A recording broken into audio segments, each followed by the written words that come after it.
Greetings. Welcome to a session here of Tuesday Talks. This session is going to be talking about the history of English. We're going to begin looking at some of the early information regarding the history of English. This is the textbook we're using. It's the Oxford History of English, so you should have this, and we're going to be reading through it chapter by chapter.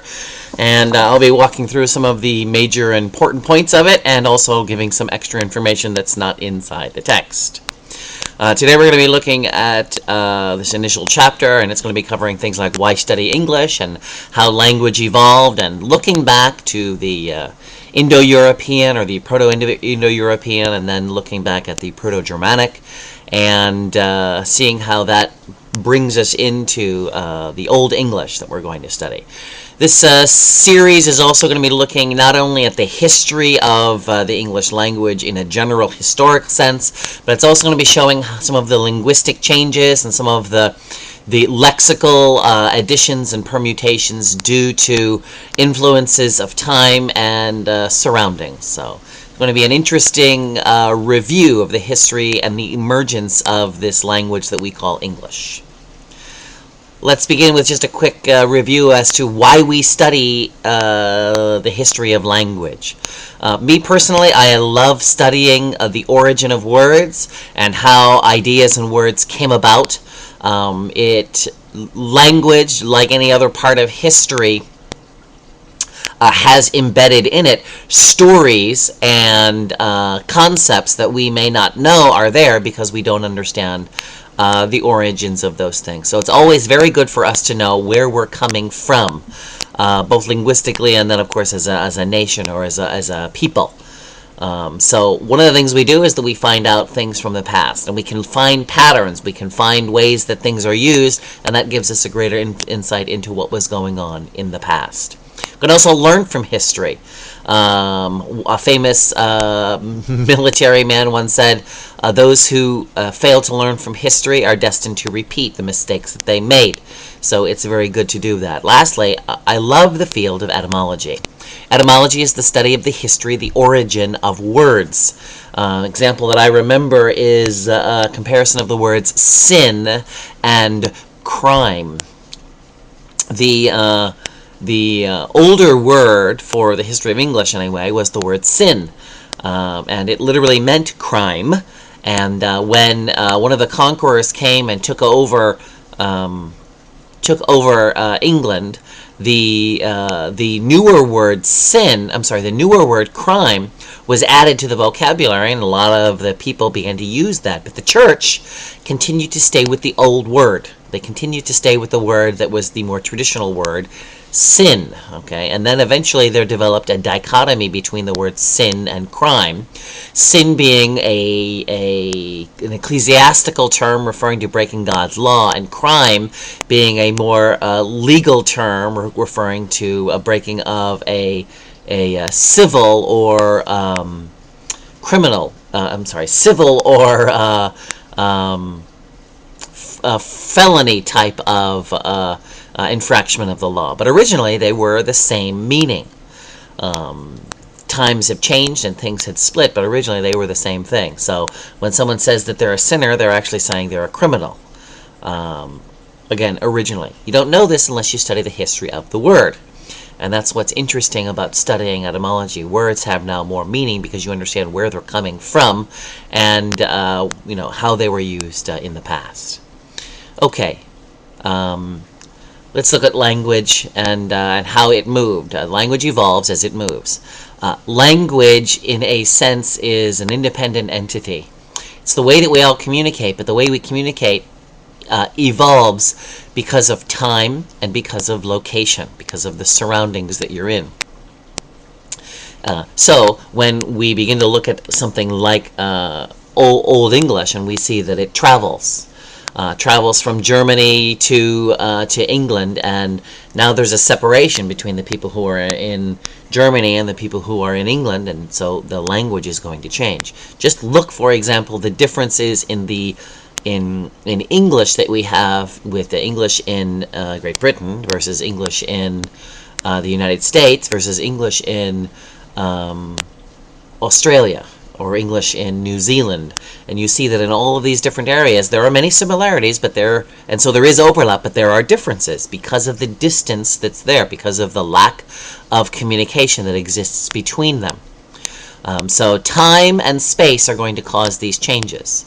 Space, because we just talked about time, because of the distance between things, and then we have permutation within the language because it's being used so often. It's a slow change. The nice thing about written language is that you can look back at the history of these written words to see where and how these permutations took place. So language has evolved, and it has evolved because of the interaction within the people groups, because of they moved, but it's also evolved because of the interaction that this particular language, English, has with its neighbors. The infusion of new words because France came and took over the island, the island of Great Britain. The Isle of Great Britain, and so they brought in their language, and that influenced what was going on. So there's borrowing also that's going on.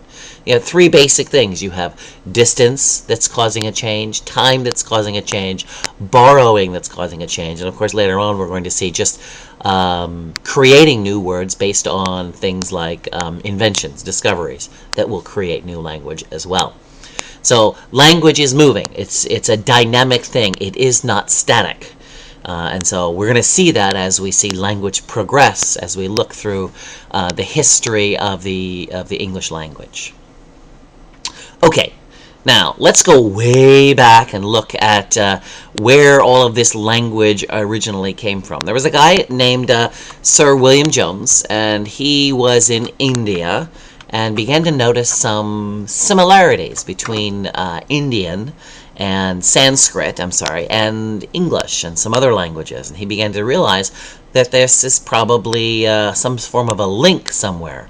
And eventually we have this idea of a Proto IndoEuropean language, that all of these languages are somehow connected. And you can look at things like this language tree. Actually, let's start over here. And you can see how all of these languages branch off into different places. And here you have the Germanic language, which is where English is going to be found.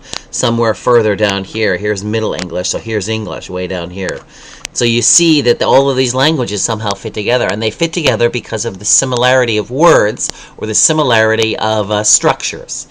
Here's another way of looking at the same thing. Again, here's your Proto-Indo-European, and that's some language way back in the distant past. But off of this, we have German, we have the Italian, we have Celtic or Celtic, we have Hellenic or Greek. And all of these then filter down into all the other languages that are related to and offshooting from it. Again, off of the Germanic, we're going to eventually get to us, which is, where are we? Here. Okay, but you see how all these are connected to West Germanic, and then you've got East Germanic, North Germanic, and you have all these other languages. Some of these languages no longer exist. Some of them are still around a lot and alive, and they're being used. But it's really like this big tree of languages. Here's another view from another location. All of these languages and how they all fit together.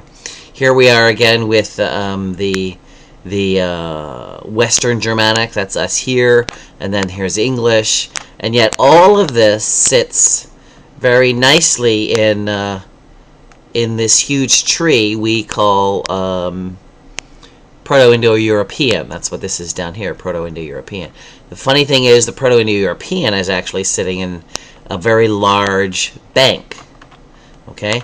Now we can figure out that all this is real and true because of the way we can look back at the written word and see where there are patterns that are similar and see where there are patterns of language and how it changed over certain periods of time. So that's what's happening when we go back and we look back in this history that Jones kind of stumbled upon. And we realize that this Proto-Indo-European language base, there are about a dozen different branches, and they're differentiated because of vocabulary, because of grammar, which ones are more heavily inflected and which ones aren't, because of pronunciation, and because of word order. It's a ton of information that we have on languages. It's an excellent way that we can systematically analyze systematically analyzed the origin and the history of all these languages. So we can go back and trace them back. It's the nice thing about written text, is that we have the opportunity to do that. So here are a bunch of these languages that I was showing you before. You're not going to need to know necessarily all of these. You will need to know that English comes off of this strand.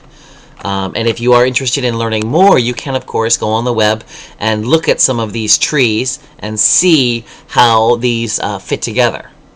It is very interesting when you go and actually look at the details. A chart like this that we're looking at is really a summation of the research that someone has done to go in and look at all the information and try to piece together all of these similarities and where they fit. That's some of the information regarding the Indo-European origins of English. And of course, we're on the strand for German.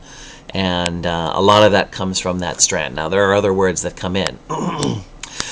So we have Indo-European cognate words. And cognate words are words that have a similar origin. You can look, for example, at words like mother or father or house, and you'll see that they're similar across languages. You can just look, for example, for mother and father, and you'll see that they're similar in English, or in French, or in Italian, or in German. And you see that similarity, and it traverses all of these other languages, which gives the impression that somehow they were related. Another way to look at similarities are inflections. And inflections are ways that we modify a word, the spelling of a word, to change its meaning. So we have from boy to boys, we add an S, and all of a sudden we've changed the meaning. We have a walk, and we add ed, walked, and we've changed the meaning of this particular thing. Now, if we go to future tense, we don't have anything that we don't have an inflection that makes it future tense. We use the word will. I will walk. You know, we're not walka, for example, to change that. That would be another inflection. Old English and other languages had more inflections. You had things like that you could add on to them. So there were more inflections. The word order was also similar. We are, as today, verb object. Okay, subject, verb, object. And the languages that we come from were also primarily verb object. The Indo-European homeland was probably near the Caspian Sea. There is no hard evidence, but as you look and study the origin of languages, you do see this pattern with regard to language, and you see how it begins somewhere in this area and then moves out and over, and the languages then differentiate, and it looks like you can pull it back all the way back into an area that looks like this. Now, the first time I began studying this, I was in a classroom at a college, and my professor was not one who believed in God, but he made an interesting statement. He says, it's interesting that we look at somewhere to the southwest of the Caspian Sea, and then in this area we see this is the birth of civilizations.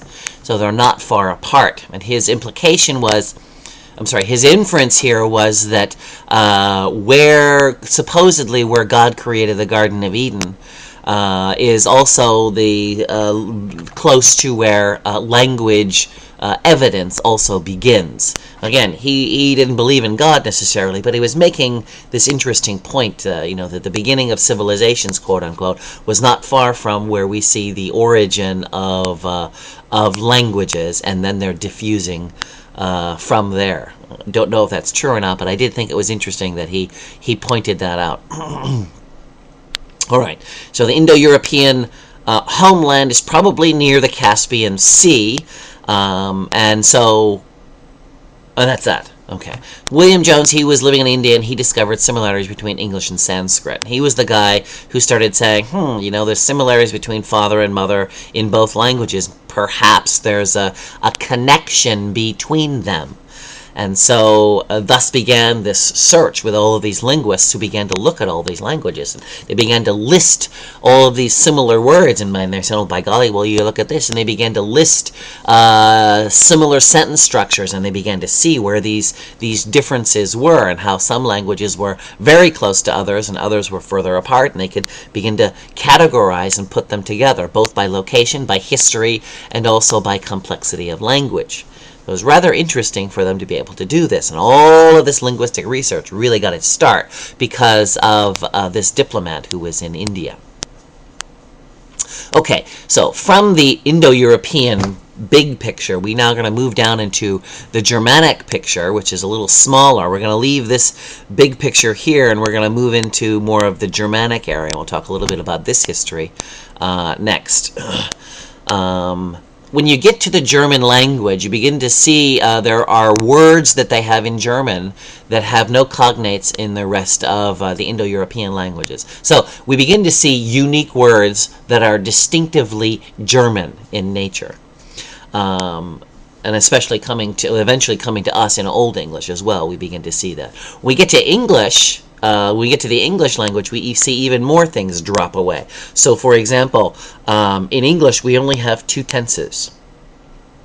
Now, I know that when you were in school, you probably were told that you had 8 tenses or 12 tenses, depending on how you were taught.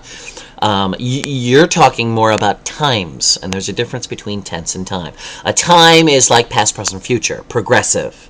Okay, those are all times that we deal with and that we teach when we're learning language. A tense has to do with how the verb is inflected to represent time. So we have a present inflection, we have a past inflection. We don't have a future inflection, we have an extra word that we use. We use the word will or be going to represent future. But the main verb, right, again, walk, there's no inflection to it. We only have 2 inflections. The other ones were lost. Now, if you know Spanish, or you know French, or you know German, you know that there are other inflections that we can add on to make future. Okay, to speak in Spanish is hablar. I'm going to hablaré. We add that a at the end, the e at the end with an accent, and now we've added another inflection. But we don't have those in English. We've lost all but 2 inflections in the English language. We also have something that they call the strong and weak form of verbs. And strong verbs are basically what we would call irregular verbs, and they have internal changes to represent past and present. And the weak ones just add an S or add an ED to change the inflection. There are also changes with regard to vowels and stops. Okay, so the kind of vowels that we had were changed, and the kind of stops that we have. A stop is a sound that one makes that completely stops the air. So, for example, the sound of P, which is the sound P. I'm literally closing my lips and stopping all the air, right, from coming out. That's a stop. Okay, a P is a stop, B is a stop, D is a stop, right?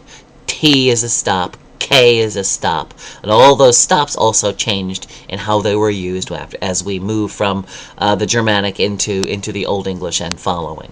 So there were changes that you could see as you study the language. Okay, one of the great things that happened from when we were switching from the Indo-European to the Germanic is something called Grimm's Law. And Grimm, doing research on language history and investigating things, came to the conclusion that there was a great shift in the sounds structure as we moved closer to Old English. And the things that happened, the 3 primary things that happened, are listed here. That voiceless stops, okay, and a voiceless stop is a stop like t, and has no voice. Voice is, so we have the T sound, which is t. There's no voice. I have air and I push it out. T. The P sound has voice. P. You hear the voice at the word. Right? If I have a T sound, t, and I add voice, it becomes a D. Duh. I add voice, but I still have the same formation. So these are the changes that happened during Grimm's Law, and you're going to want to know what these 3 laws are. Voiceless stops became voiceless fricatives. Fricative is where you don't stop the air, but you still have air going through. So p, voiceless. P becomes f. Now the air is not stopping. That's a fricative. It's a voiceless fricative. And you have voice stops that become voiceless stops. So we've got d becoming t, voice to voiceless. And we have voice aspirated stops becoming fricatives and then voice stops. Okay? And so we're looking at this. That's what these pictures are down here. And you may want to go online just to see some examples, and I don't remember whether the text has them included. But this is a huge shift in language because we're changing sounds. Okay? I don't know if you've ever met anyone who's from another country or they speak another language, and they have a different sound for a particular sound that we have in English. The best example would be like TH, with. You listen to some people and they don't pronounce TH like that, with you, with me. Instead they make it an F, with you, with me. I think. And that's a change in sound. Okay, that's a major change in sound. That's the same type of thing that's going on here with Grimm's Law.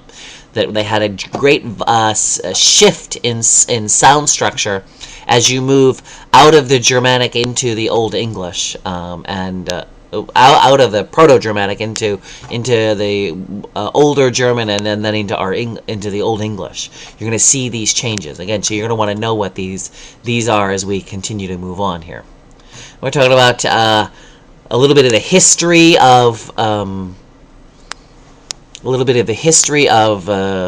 what was going on the island there and how all of these voices came together.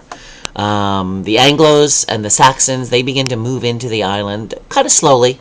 They're moving in and not causing any problems with the Celts and basically the Britons and the Picts and the Scots who are living on the island. And they're all living on this island. The Picts are living, the Picts and the Scots are up in this region. The Britons are more down in this region. And then, they're starting to move in here are the Anglos and the Saxons and the Jutes. And they're not trying to cause much of a ruckus. Now, at the same time, the Romans are here. And the Romans, they've controlled this major part. They never got to control the northern part because the Picts and the Scots wouldn't let them, and they fought them, right? Eventually now Rome leaves. And when Rome leaves, the Picts and the Scots, they begin to attack the Celts. Okay? They begin to attack the Celts. Again, the Anglos, the Saxons, the Jutes, they began to invade, but it wasn't to take over. It was just, they were just opening into empty spaces, and they began to live side by side with the Celts and the others who were there, and eventually they began to lose their heavier Germanic language and began to merge in with the peoples who were there. But when the Romans leave, the Picts and the Scots, they attack, and they come, basically they're coming down and attacking from the north. And what happens is the Britons, the Celts or the Celts, they ask the Anglos and the Saxons to help. All right, so you've got this invasion that's trying to come in from the north, trying to attack these people down here. And the Britons, who were the original, the Celts, the Celts who were originally here, they ask their neighbors who have started to move in, say, hey, can you come help us? And Anglos and Saxons say, yeah, sure, we'll help you. And they defeat the enemies, and then they take over. So the Celts didn't really have a whole long time of freedom from the Romans because they were then re-controlled by the Anglos and the Saxons. Now bear in mind, they're there for so long that eventually everybody merges together as one. The Germans who are there, they use their language to create settlements. Thus we have words like Kent and Essex and Sussex and Wessex and East Anglia and Northumbria. These are Germanic words that have been assigned to these areas. So we've got Northumbria, East Anglia, Wessex, and Sussex. And why are they there? Because these groups came over and they, slowly invaded. And then when they asked for help, they were asked to help save the Britons. They did, and then they took over. So that's how that worked out. So that's why we have all these German words. Okay, and I forget the exact year. I want to say somewhere in the late late 300s, Gregory I, who is the Pope, begins to send missionaries from Italy into this isle, the British Isle, and one of the people that gets sent is Augustine. And it's through Augustine and his alliance with a king in southern England that he gets to come in, and he is protected, and Christianity begins to flourish. And so we'll talk a little bit more about that later on, but that's how that begins the unification process, at least of the southern areas. So when you look at all that's going on linguistically, you've got a variety of languages that are involved here. I've already talked about the Anglos and the Saxons and the Jutes, and these are all basically Germanic groups that have slowly moved over and eventually took over. You've got the Franks, who are actually not French. The Franks are actually Swedish. We'll talk about that later. You have Frisian and Norse, and they're from the north. You have your German. You have the Celts. You have Brits. You have Romans who bring their Latin. You have Old Saxon, which is identified by the languages of the Heyland and the Genesis. So within this island that you see here, you've got a lot of languages that are all mixing and interspersing. Not something that we think of, especially, you know, we Americans who, you know, we know one language because everywhere we are there's basically one language. Actually, now there's more like two major languages that are going around, but we're such monoglots, we don't notice this. But in the old time here, you know, way back before the country was actually, England was actually a country, there were many languages that were involved here. There were also some linguistic influences, the English, the Old English at this time, or the Proto-Germanic at this time, is very similar to Frisian, which is a language that's used in this area. Old English is really a Germanic language, and so we need to remember that although we're speaking quote-unquote English, we have big ties to Germanic. Okay, most of those groups that came over, the Anglo-Saxons and Jutes, that was their primary language. Mixing in with the other languages that were here, and the problem of distance and the problem of time, okay, we begin to have this new language emerge. So we do have some Celtic words that are also we use today, and some Roman words, some Latin words that we got because of that influence. Again, we have a hodgepodge of things that were going on here. During this time, we also had the writing systems that were involved. Now, older style Proto-Germanic, they were often using ideographics, which in other words, it was a picture that had an entire meaning in it. It wasn't a letter like we did today, like syllabic writing, which is a syllable or a sound that has a meaning. We don't actually have that in English today. The Greek have a, some of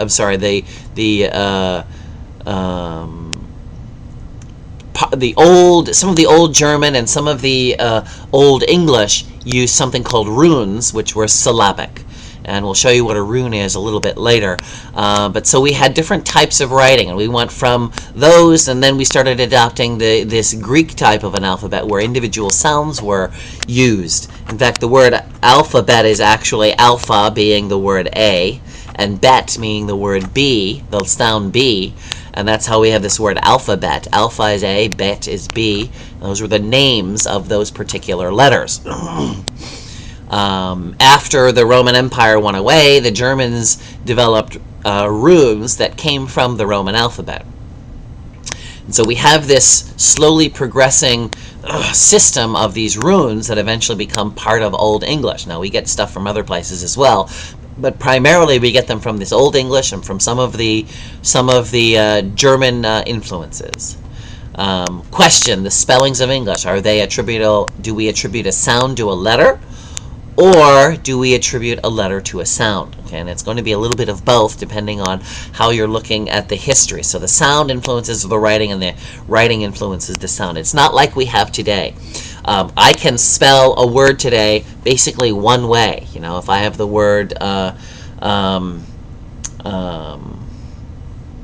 jersey, Now, there's only one way I can spell that word, okay? But in this time, because there was no dictionary, there was no quote-unquote right or wrong, you could spell it any way that seemed appropriate. And so there was greater flexibility in spelling. Again, we'll look at this later on. But you can see how you have this, the letter makes the sound, or the sound makes the letter problem. You can see that happening because there's no set standard. And that's where we're getting some of our writing forms. And so you can look at, is that a picture? Yeah. Here are some, what are these? Anglo-Saxon runes. And so there's the sound, the letter for F or U, or this is the sound, the TH sound, as in thorn. Okay, and these are the sounds that they wrote in. These are the graphics that they wrote in. And so eventually these are going to be replaced with the more Greek, Latin type of alphabet, and eventually Old English is going to become Old English will still have, for example, this sound, this graphic, but eventually things are going to become more homogenized. We're going to get to Old English, and you won't be able to read Old English, but when you get to Middle English, and you'll be able to read a little more. Early Modern English is basically what you're going to see in Shakespeare. A lot of people say Shakespeare is Old English. No, you can't read Old English unless you do some study. Shakespeare is Early Modern English. Okay, and anyway, these are runes, and from this we move and migrate to English writing that we see today.